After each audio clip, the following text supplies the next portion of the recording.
राजा दशरथ जी के सामने जाता, कहता महाराज मुझको एक रेशम का कपड़ा दे दीजिए।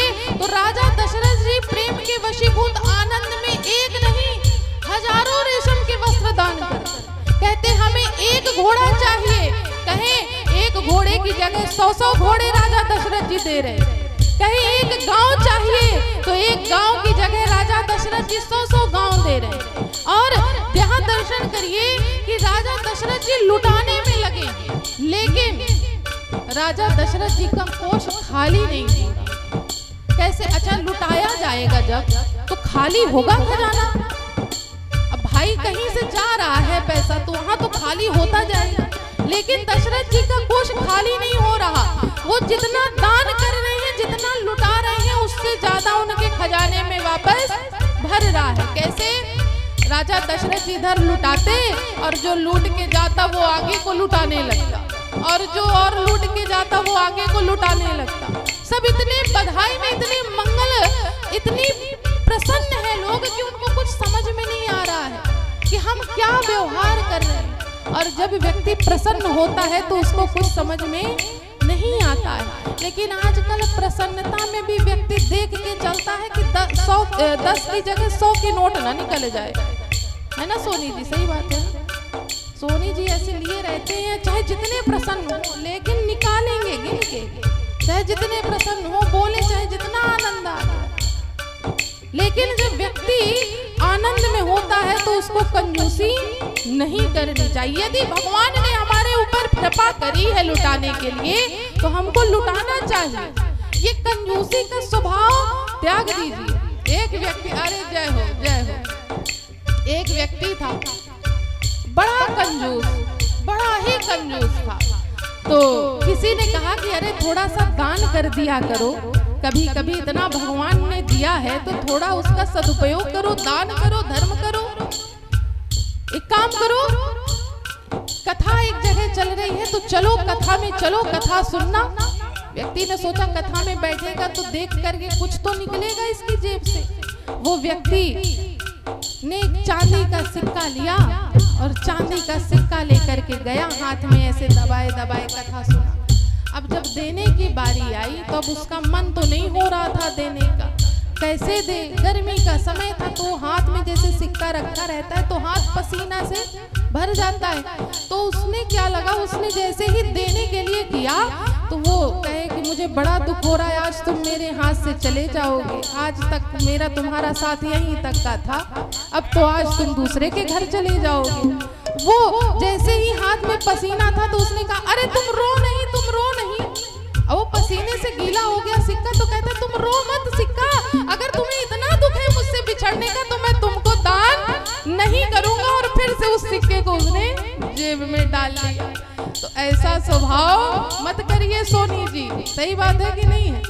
ऐसा स्वभाव नहीं करना चाहिए। अगर दान के लिए निकाल दिया तो निकाल दिया, फिर उसको जेब में नहीं रखना चाहिए। तो यहाँ पर दशरथ जी लुटा रहे हैं और उनके आगे वाले भी लुटाते जा रहे हैं। उसी क्रम में भोले बाबा कहते हैं कि देवी मैंने आपसे एक चोरी कर ली। कहे कौन सी चोरी? कहने लगे भोले बाबा कि देवी मैं भी अयोध्या चला गया राजा दशरथ जी के महल में, और मैं अकेले नहीं गया, मैं और काकभूषुंडी जी दोनों गए हैं।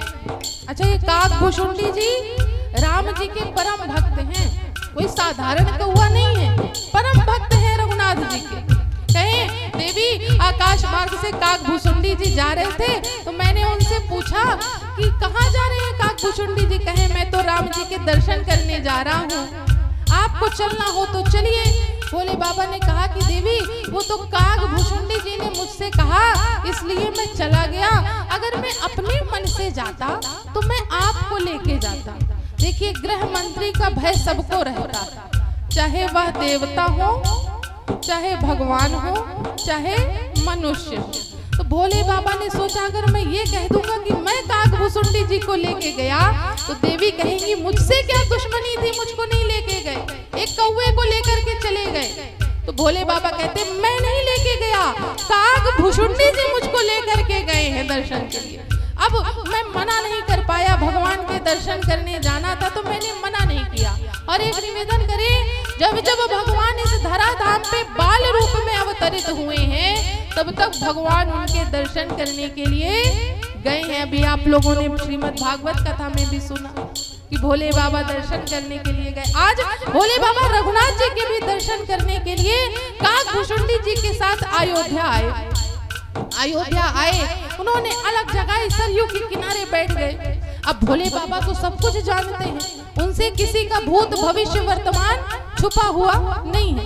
तो भोले बाबा ने अलग जगाई। काकभूषुंडी जी ने प्रचार कर दिया कि ये महात्मा जी बड़े जानकार हैं, बड़ा जानते हैं। जैसे आपके बीच में जो श्रीमद् भागवत कथा कर रहे हैं ये भी बड़े जानकार हैं, ज्योतिष के बड़े जानकार हैं, ज्योतिष के बड़े जानकार हैं। ऐसे वहां भी भोले बाबा ज्योतिषी बन के गए थे, सबका भूत भविष्य वर्तमान बता रहे थे। सही बात है ना कि भाई किसी को समस्या हो तो पूछ सकते हैं। सबका परमार्थ होना चाहिए। और वैसे भी संत बड़े परमार्थी, संत तो होते ही हैं परमार्थी। हमने कब बता दिया जाए, आप लोग को शायद ना पता हो। तो जैसे ये ज्योतिषाचार्य जी है, वैसे भोले बाबा भी ज्योतिषाचार्य जी बन के गए और काकभूषुंडी जी उनके शिष्य बन गए। काकभूषुंडी जी ने कहा कि बड़े विद्वान संत आए हैं अयोध्या में और सबका भूत भविष्य वर्तमान बताते हैं। किसी ने पूछा भूत भी झाड़ते हैं क्या? कहे अरे भूत तो ऐसा झाड़ते हैं कि दोबारा कभी वो आता ही नहीं है उसके सामने, जो जिनके गण ही भूत प्रेत हो। और ये बताओ दक्षिणा कितनी लेते हैं महाराज? काकभूषुंडी जी ने कहा कि कोई दक्षिणा नहीं लेते, निशुल्क सेवा करते हैं। अब तो भोले बाबा के पास लाइन लग गई, जैसे पता चला निशुल्क बाबा जी देखते, लाइन लग गई निशुल्क। अब कोई ये बताइए, निशुल्क किसी की समस्या का समाधान हो रहा हो तो लाइन तो लगेगी। भोले बाबा के पास भी लाइन लग गई। अब भोले बाबा सबका भूत भविष्य वर्तमान बताते बताते थक गए, कई दिन व्यतीत हो गए। काकभूषुंडी जी से कहा कि अब तो हम लोग फंस गए काकभूषुंडी जी, अब अयोध्या से निकलना जल्दी होगा नहीं। तो यहाँ पर भगवान ने, भोले बाबा ने रघुनाथ जी से प्रार्थना करी कि अपने दर्शन दे दीजिए। तभी महल में रघुनाथ जी ने एक लीला करी, भगवान रोना प्रारंभ कर दिए। अब भगवान रोने लग गए, सारे वैद्य हकीम सब आए, किसी से चुप नहीं हुए। तीनों माताएं परेशान, राजा दशरथ जी परेशान। इतने में एक दासी ने कहा कि महल में एक संत आए हैं, वो बड़े जानकार हैं, अगर आप कहिए तो मैं उनको बुला करके ले आऊं। कौशल्या अम्मा ने कहा कि अतिशीघ्र बुला करके लेके आओ। दासी पहुंची, कही आपको महल में बुलावा आया है। भोले बाबा ने कहा अब बात बन गई। आए भोले बाबा महल में, जैसे ही नगर के अंदर गए तो भोले बाबा को तो जाने दिया, काकभूषुंडी जी को रोक लिया। कहते हैं आप कहाँ चले, उन्हीं का काम है। भोले बाबा कहते हैं अच्छा ठीक है काकभूषुंडी जी आप यहीं रह के इंतजार करिए, मैं आता हूँ। काकभूषुंडी जी ने कहा नाथ, प्रचार तो मैंने ही आपका किया है कि बड़े जानकार संत हैं और मुझे को छोड़ के जा रहे हैं। तो भोले बाबा ने कहा बात तो सत्य कह रहे हैं। तो उन्होंने द्वारपाल से कहा कि अरे इनको अंदर आने दो, मेरा पोथी पत्रा तो इन्हीं के पास है, यही तो आएंगे तब पोथी पत्रा देंगे तब मैं बता पाऊंगा। काकभूषुंडी जी भोले बाबा पहुंचे, भगवान माता कौशल्या की गोदी में विराजमान रो रहे थे। जैसे ही भोले बाबा माता कौशल्या के समक्ष पहुंचे और रघुनाथ जी को देखा, रघुनाथ जी ने भोले बाबा को देखा। अब भगवान रोना छोड़ करके मुस्कुराने लग गए। जैसे ही मुस्कुराना प्रारंभ किया, भोले बाबा तो नाचने लग गए और नाचते नाचते कहने लगे क्या कि तेरी मंद मंद मुस्कनिया पे हो, तेरी मंद मंद मुस्कनिया पे बलिहार राघव जी, मैं बलिहार राघव जी। तेरी मंद मंद मुस्कनिया पे, तेरी मंद मंद मुस्कनिया पे बलिहार राघव जी, बलिहार राघव जी। तेरी मंद मंद मुस्कनिया पे, तेरी मंद मंद मुस्कनिया पे बलिहार राघव जी, बलिहार राघव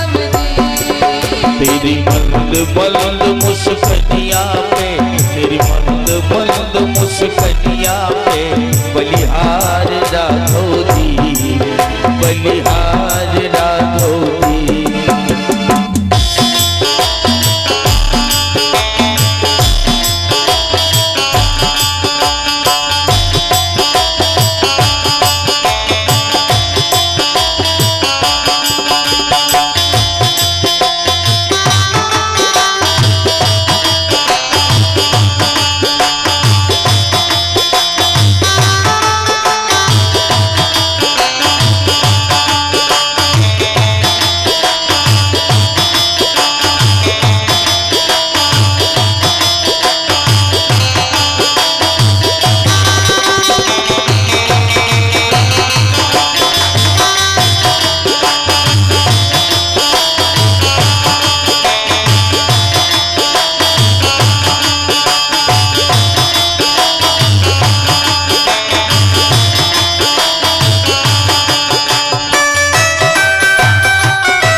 मुस्कनिया पे तेरी मंद मंद मुस्कनिया पे बलिहार राघव जी, बलिहार राघव जी, बलिहार राघव जी, बलिहार राघव जी।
बड़े कजराने लगते हैं प्यारे प्यारे, तेरे नैन बड़े कजरारे लगते हैं प्यारे प्यारे, तेरे नैन बड़े कजराने लगते हैं प्यारे प्यारे।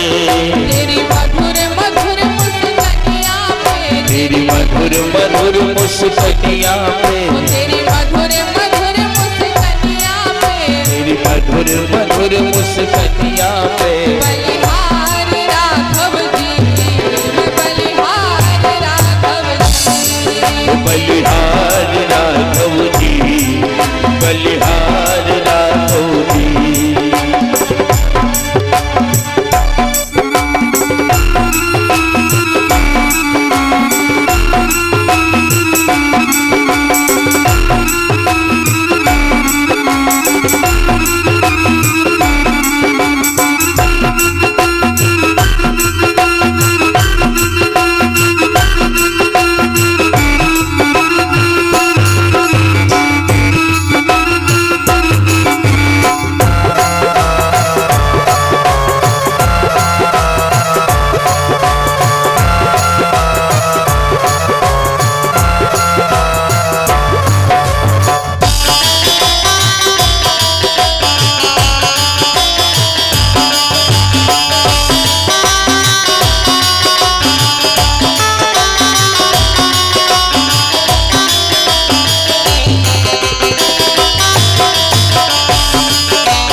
रहते हो, वो जब भगवान का स्वरूप देखा तो वो नाचने लग गए, गाने लग गए।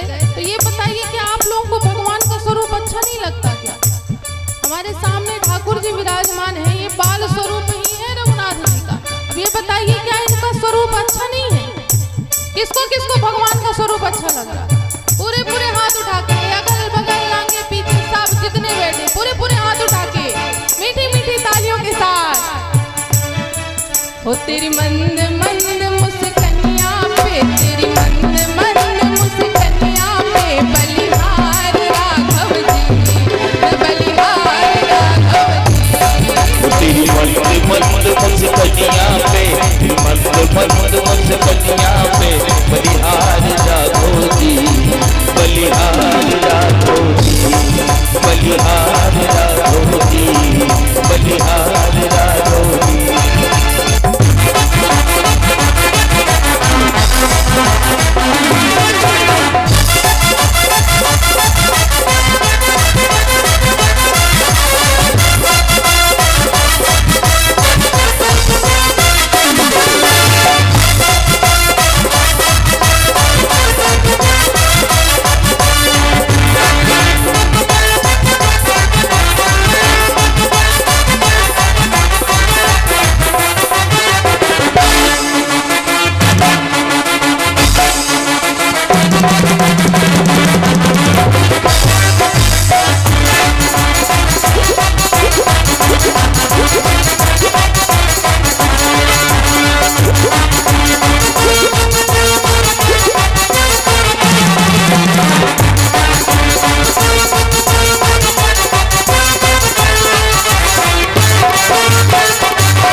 भगवान की जय हो। भोले बाबा भगवान के दर्शन करके आनंदित हुए। रघुनाथ जी ने रोना छोड़ दिया, हंसने लगे। माता कौशल्या ने सोचा अरे ये तो सच में बड़े विद्वान संत हैं। उन्होंने कहा कि महाराज आप मेरे पुत्र का भविष्य बता दीजिए। माताओं को अपने बच्चों के भविष्य की बड़ी चिंता होती है। कोई भी नगर में संत महात्मा आते पहले ही हाथ दिखवाती हैं बच्चे का कि कैसा बच्चे का भविष्य होगा। माता कौशल्या ने भी पूछा। भोले बाबा ने कहा कि आपके ये पुत्र बड़े तपस्वी होंगे, पराक्रमी होंगे, शौर्यशाली होंगे, बलशाली होंगे, रूपवान होंगे। माता कौशल्या ने पूछा कि बहू कैसी आएगी? भोले बाबा ने कहा बड़ी सुंदर बहू आएगी, और आपकी बहू ऐसे ही नहीं आएगी। जब एक महात्मा, एक संत उनको लेने आएंगे, जब उनके साथ आपके ये पुत्र जाएंगे, तब वापसी में आपकी बहू को लेके आएंगे। तो जब वो संत लेने आए तो आप इनको सहर्ष विदा करिएगा, जाने दीजिएगा, रोने मत लगिएगा कि मैं नहीं जाने दूंगी। आप जब उनको जाने देंगी तो आपकी वो बहू को साथ में लेके आएंगे। कहीं राजा कब बनेंगे? तब भोले बाबा ने कहा, क्योंकि देखिए भोले बाबा सब जानते हैं। अगर भोले बाबा ये कह देते कि 14 वर्ष वनवास के लिए भगवान जाएंगे तो माता कौशल्या दुखी हो जाती और भगवान के बाल स्वरूप का आनंद ना ले पाती। इसलिए भोले बाबा ने कहा बालक अभी बहुत छोटा है, इसलिए अभी इसकी आगे की रेखाएं उभरी नहीं है। माता अब मुझको आज्ञा दीजिए। माता कौशल्या ने नाना प्रकार से दान भेंट करी और भोले बाबा वहां से चले। काकभूषुंडी जी से कहा कि चले, तो काकभूषुंडी जी ने कहा कि नहीं नाथ, मैं यहीं पर रह के भगवान के बाल रूप के दर्शन करूंगा। और काकभूषुंडी जी अयोध्या में ही निवास करने लगे। भोले बाबा कैलाश पर्वत पर पहुंचे।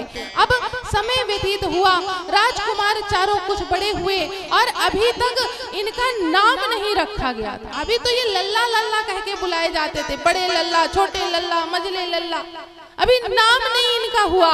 तब उस समय पर आज भी होता है नामकरण संस्कार, लेकिन केवल नाम के लिए होता है।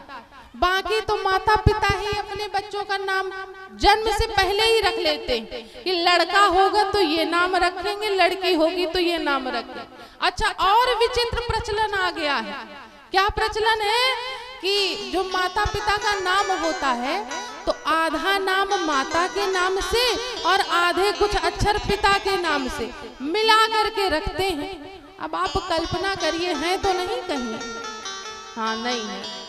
आप कल्पना करिए कि माता का नाम कमला और पिता का नाम लल्लू, तो अब ये बताइए क्या नाम निकल के आएगा?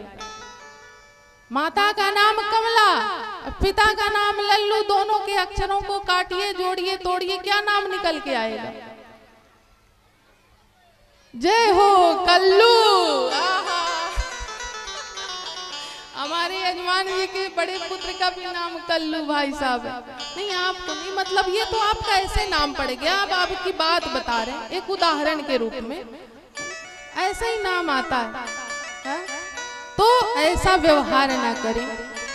किसी विद्वान को बुलाइए, अक्षर का नाम निकलवाइए और प्रयास ये करिए कि अपने बच्चे का, बालक या बालिका का नाम भगवान के नाम पे रखिए।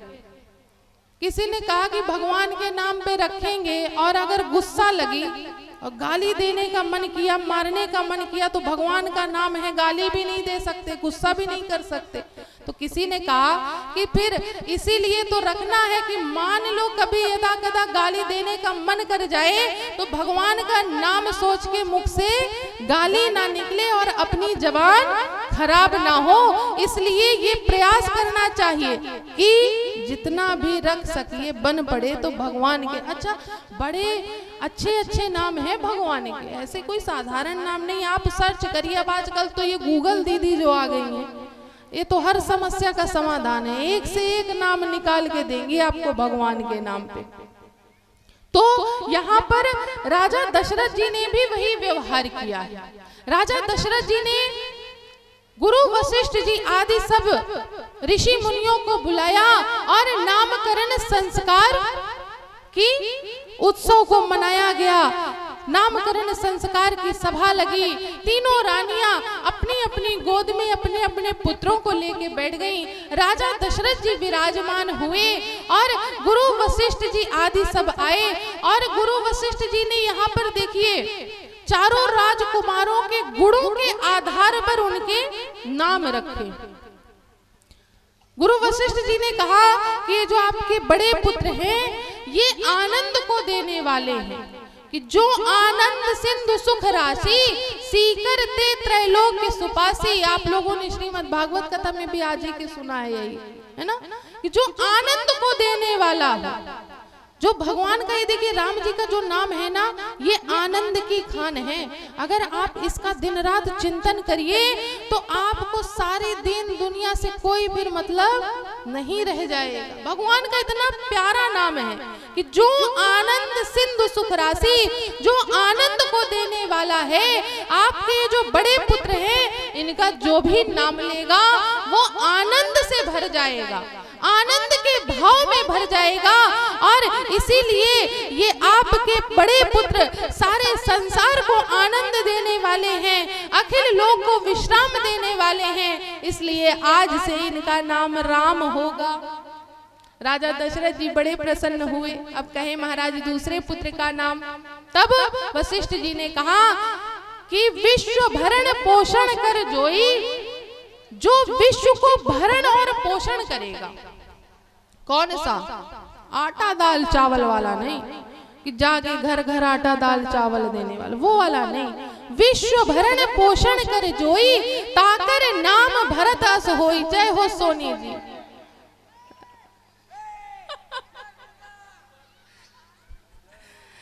अच्छा, भरत जी तो विश्व का भरण पोषण कर रहे थे, किसके नाम से? भगवान के नाम से। किसके नाम से? रघुनाथ जी के नाम से। और आपके सराय अकिल में जो कथा चल रही है, इसमें एक व्यक्ति ऐसे हैं जो भरण पोषण कुछ लोगों का करते हैं, वो भी तांबुल पूंगी वाला, मुख शुद्धि वाला। वो तो क्या है उनका कथा से। अच्छा, जब फिर बाद में उठेंगे ना, बड़ा आनंद आया, दिव्य आनंद आया। आधा तो उनका आनंद बने का।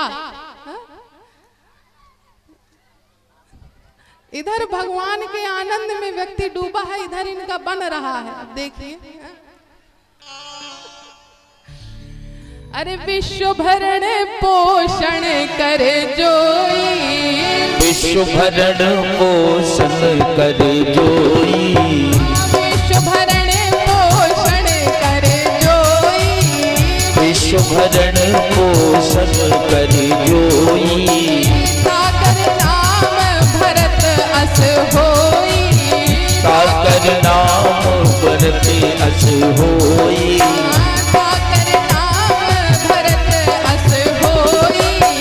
ताकर नाम भरत अस होई। वशिष्ठ जी कहते हैं जो आपके दूसरे पुत्र हैं, ये विश्व का भरण और पोषण करेंगे। और किसके नाम से? भगवान के नाम का ये सारे संसार में भरण पोषण करेंगे। इसलिए आज से इनका नाम है भरत। और दर्शन करिए, जब आप लोग जब भरत चरित्र सुनेंगे ना, तो आप अपने आप भगवान से प्रेम करने लगेंगे।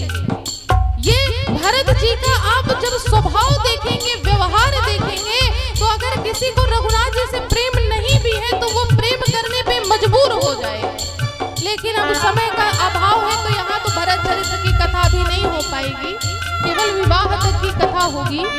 कभी मौका मिलेगा या आप लोगों को मौका मिले तो कुंभ में 9 दिन की कथा चलेगी, राम कथा, और 7 दिन की श्रीमद् भागवत कथा। तो समय यदि मिले और भरत चरित्र सुनना हो तो प्रयाग आ जाइएगा, या कभी यहाँ मौका मिलेगा तो 9 दिन की राम कथा में अवश्य सुनिएगा।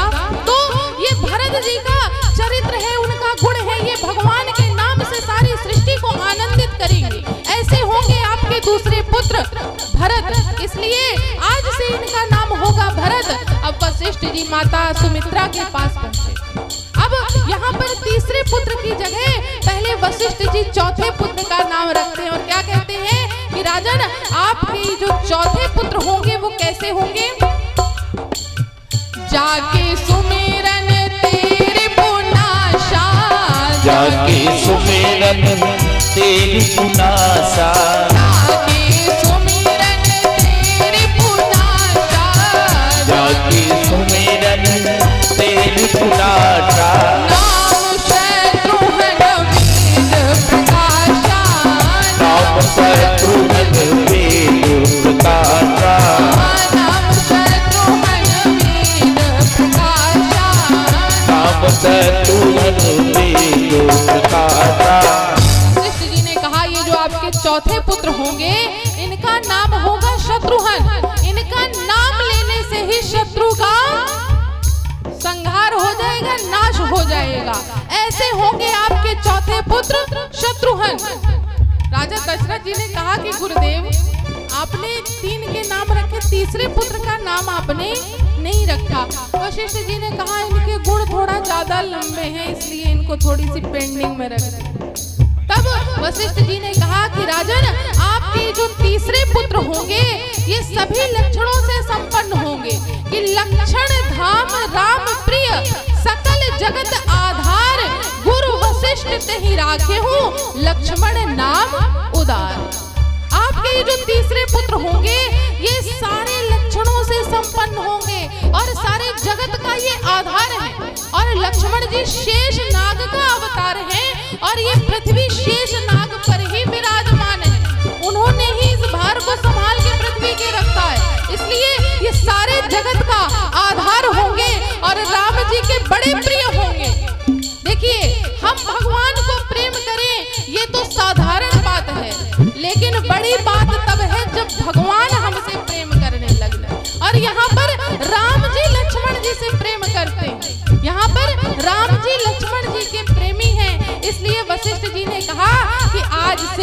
इनका नाम होगा लक्ष्मण।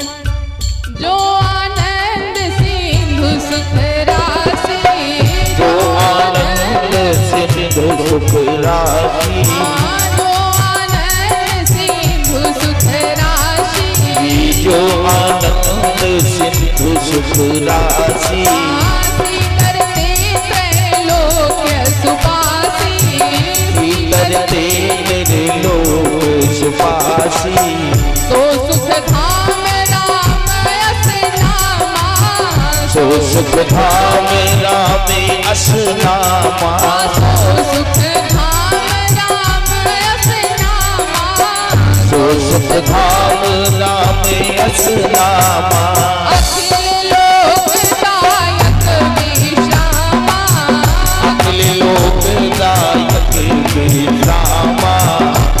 लोकदायक विश्रामा, अखिल लोकदायक विश्रामा।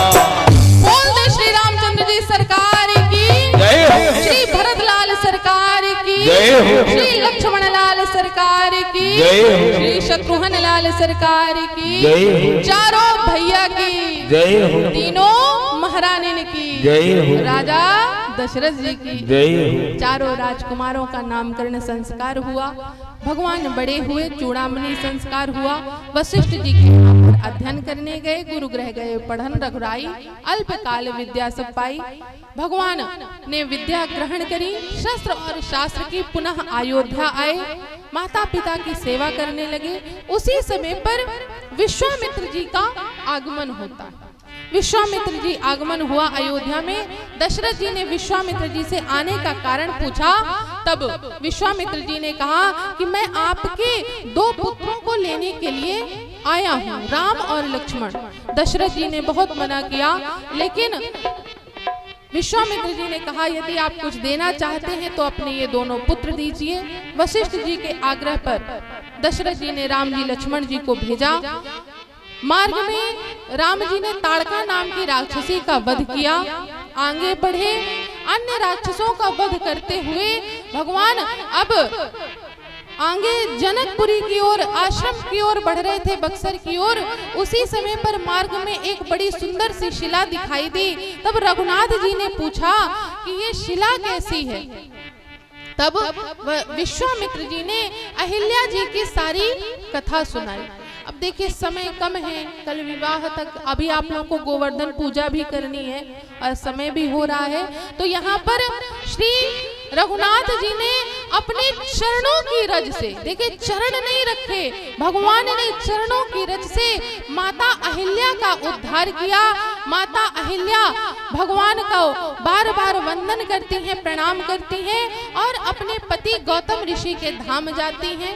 यहाँ पर भगवान ने अपने पहले एक भक्त का उद्धार किया, उनका कल्याण किया और भगवान अब जनकपुरी की ओर बक्सर की ओर बढ़े।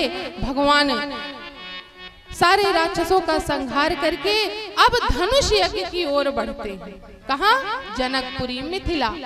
तो अब हम कल हम आप सभी मिथिला पहुंचेंगे। कहाँ से? सराय अकिल से।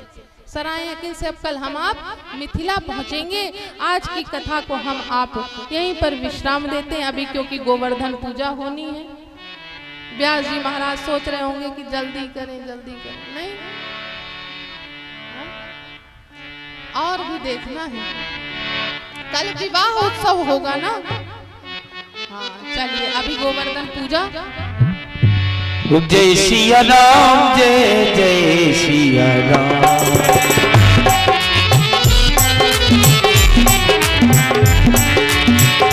जय सिया राम, जय जय सिया राम।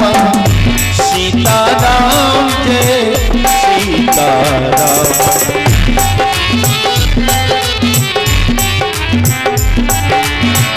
राधे श्याम, जय राधे श्याम। जय सिया राम, जय जय सिया राम। जय जय सिया राम, जय जय सिया राम।